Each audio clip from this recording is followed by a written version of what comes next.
Chers frères et sœurs, chers amis, bonjour. C'est un plaisir pour moi matin de rejoindre nous. L'idée pour nous capables d'étudier ensemble la leçon de l'école du sabbat. Aujourd'hui c'est mercredi. Le titre c'est le don des langues. Le don des langues. Prions le Seigneur. Seigneur éternel notre Dieu, merci infiniment pour soyez, pour ce fait et pour ce continuer faire dans la vie nous. Non pas bon, non c'est pécheurs, mais utilisez-nous Seigneur. La vie nous et fais-nous grâce. Que nous capable utiliser organes nous Seigneur. Nous sommes capables d'édifier le peuple qui besoin comprendre un peu plus parole. Avec nous, nous pouvons comme ça au nom de Jésus. Amen. Le don de langue. Hier, dans la leçon là, c'est que nous devons parler de l'amour, pas vrai? Et nous voyons que nous avons gagné le don des langues. Ok? Et cette fois que nous avons gagné l'amour, c'est pas sérieusement rien. Je te dis mercredi. Eh bien, thème principal lancé, le don des langues.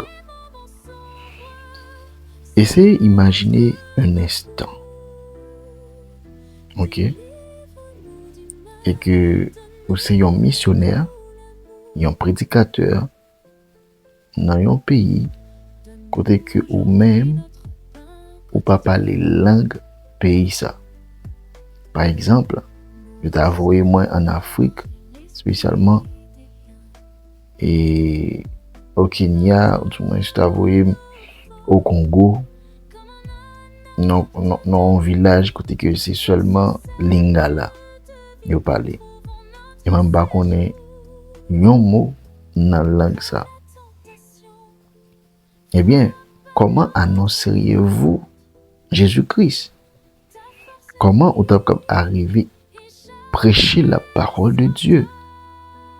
Eh bien, mes chers amis, c'est précisément dans ce genre de situation que Dieu lui-même est intervenu parfois de manière extraordinaire. Nous observons un Dieu qui est grand, qui est merveilleux, qui est puissant, qui n'a pas d'obstacle pour lui. Ok? Eh bien, question que nous avons posée aujourd'hui, nous avons dit que le miracle du Saint-Esprit consiste-t-il à produire des sons incompréhensibles ou à rendre l'évangile compréhensible?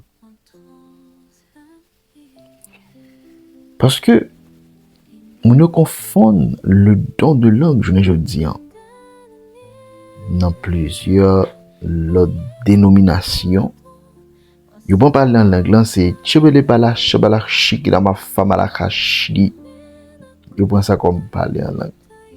Tout le monde a dit un paquet de bagages dans l'église, ou par contre, qui ça mon a dit, par contre, qui message gagné, c'est tout le monde rempli de cet esprit, il dit, il y a pas en langue, il commence à chabala la fama la hein? Qui ça mon a dit? C'est vrai que nous posons la question, ça, est-ce que le miracle du Saint-Esprit consiste à produire des sons incompréhensibles ou à rendre l'évangile compréhensible? Mais c'est ça que nous parlons ensemble. Toute la réflexion de Paul dans 1 Corinthiens 12 à 14, eh bien, Paul répond à la question ça. C'est que le véritable objectif des dons spirituels n'est jamais d'impressionner les hommes, mais d'édifier. Vous voyez le mot? Édifier. Mais d'édifier l'Église et de glorifier Jésus-Christ. C'est l'objectif. Le don de langue est un don de communication. pas de confusion. Dans toute la Bible, Dieu agit toujours pour être compris. Ou pas qu'à l'église, pasteur parlons langue ou par contre ça veut dire. Par contre, ça, dans toute la Bible, Dieu agit toujours pour être compris. À Babel, dans Genèse chapitre 11, Dieu confond les langues afin de disperser les hommes.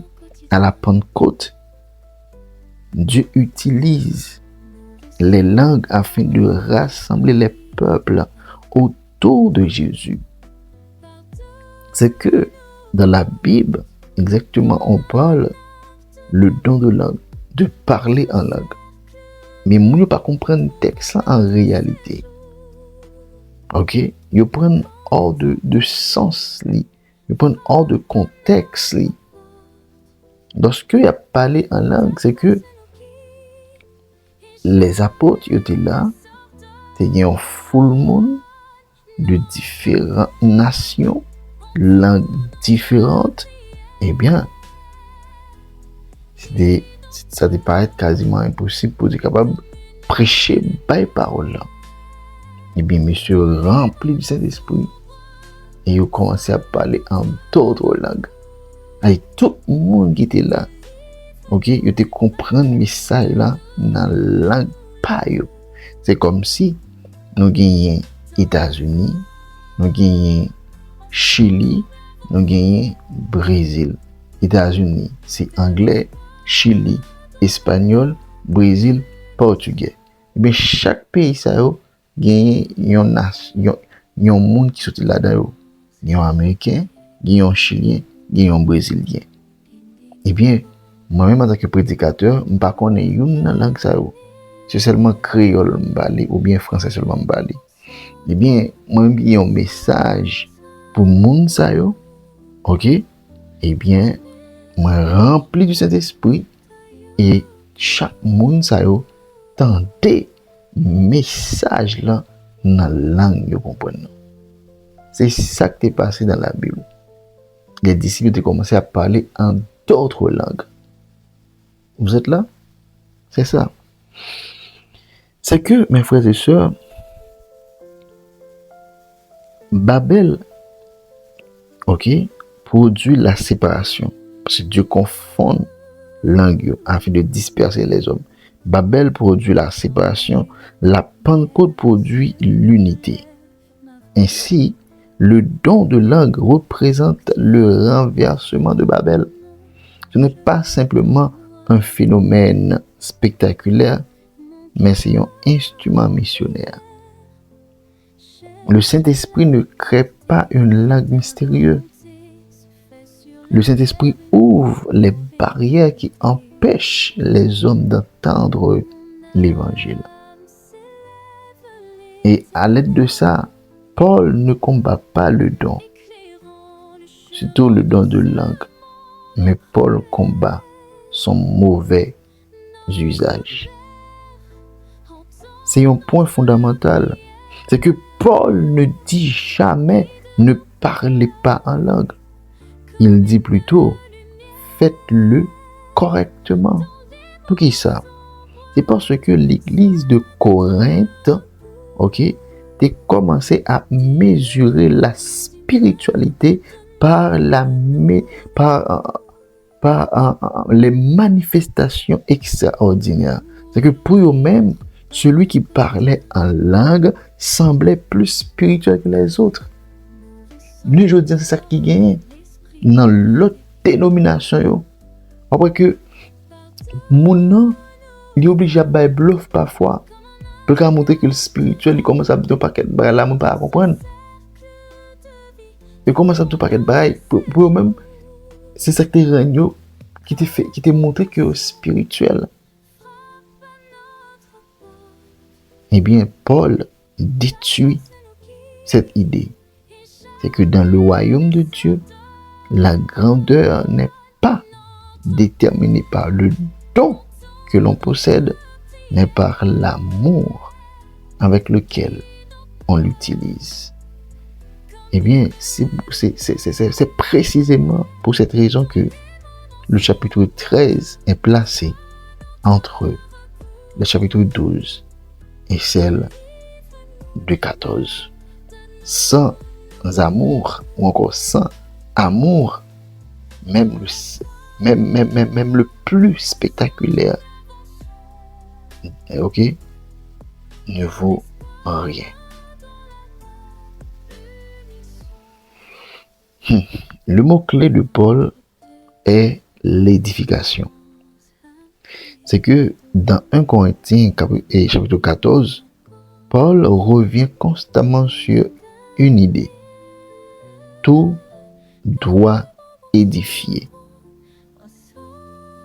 Un langage incompréhensible n'édifie personne. Une prophétie comprise fortifie toute l'Église. Un enseignement clair transforme davantage des vies qu'un discours que personne ne comprend. Dieu préfère une parole comprise à un miracle admiré. C'est que le christianisme biblique est fondé sur une révélation intelligible. Même, je ne le dis encore à l'église, il y a du monde qui a prêché, ils ont utilisé des mots, des synonymes, côté que le monde ne peut pas comprendre. C'est ça qui va dire que ils sont savants. À la fin du discours, à la fin message, il y a pas de monde qui comprend. On ne peut pas passer test là. Ok? On fait attention seulement. Et lorsqu'on a parlé de interprétation, pour qui ça interprétation est indispensable? Paul exigeait que toute langue soit interprétée. Ok? Mais pour qui ça? C'est parce que Dieu ne parle jamais pour cacher sa volonté. Depuis le jardin d'Éden jusqu'à Apocalypse, Dieu cherche toujours à se révéler. Eh bien, l'interprétation transforme un phénomène spirituel en bénédiction collective. Sans interprétation, le don reste personnel. Mais avec l'interprétation, il devient utile à toute l'Église. C'est que le principe est simple. Le Saint-Esprit ne cherche jamais à impressionner, mais il cherche toujours à instruire. Ok? C'est que c'est toutefois que on va parler en d'autres langues, ok? Mais il faut que le cap interpréter. C'est de même, j'ai invité dans l'église, et puis on propose grand 10 heures moins, et on l'église qui est francophone, et puis on commence à parler anglais. 75% message là c'est en anglais pour montrer que nous sommes bilingues, en anglais, nous, à la fin, pas un qui comprend. Il faut que il y ait une interprétation. Il faut que il y ait ça pour tout le monde édifier. Ok? Eh bien, il y a une erreur théologique qui est très répandue, je ne dis. Certaines personnes affirment que tous les croyants doivent parler en langue pour prouver qu'ils ont reçu le Saint-Esprit. Mais ça, c'est un bagage qui n'est pas tellement dans mi-temps, non. Mais plus, et mon dimanche, les autres dénominations. Ok? Eh bien, Paul répond directement avec l'idée ça dans 1 Corinthiens 12, verset 30, qui dit, quand que Paul posait une question, tous parlent-ils en langue? Eh bien, la construction grecque attend une réponse négative. Non. Tous ne parlent pas en langue. Tous ne sont pas prophètes. Tous ne sont pas enseignants. Tous ne possèdent pas les mêmes dons. L'Esprit distribue les dons selon sa volonté. Ok? Le véritable signe du Saint-Esprit n'est donc pas un don particulier. Le véritable signe, c'est un caractère transformé et une vie centrée sur Jésus-Christ. C'est pas parler en langue qui va faire me connaître que le monde, ça, son monde qui est spirituel. C'est pas prêcher, bel discours qui va dire que le monde, ça, son monde qui est spirituel. Mais, c'est caractère transformé, monde, ça. Ok, qui va prouver, qui va dire monde, ça. Ah, ça, c'est un chrétien. Et bien, mes frères et sœurs, le son aujourd'hui a invité nous à poser plusieurs questions. Est-ce que ma manière de servir Dieu aide réellement les autres à grandir? Est-ce que parole moi rend Jésus-Christ plus clair? Est-ce que je cherche à être admiré ou à édifier l'Église? C'est un ensemble de questions que nous supposons à penser sur eux. Ok? C'est que mes frères et sœurs, nous pas petit plus, nous étions là. Mais nous devons toujours poser nos questions. Est-ce que le comportement, moi, les gens qui m'a vivent, édifiant l'autre? Est-ce que m'a cherché à être admiré ou du moins à édifier l'Église? On va dire plus, c'est tes amis, serviteurs, Guy Caleb. Mais rendez-vous, c'est pour demain encore pour une autre capsule. Pas oublier, like vidéo, partager avec les amis, avec un proche. Et ensemble, nous allons grandir spirituellement. Shalom.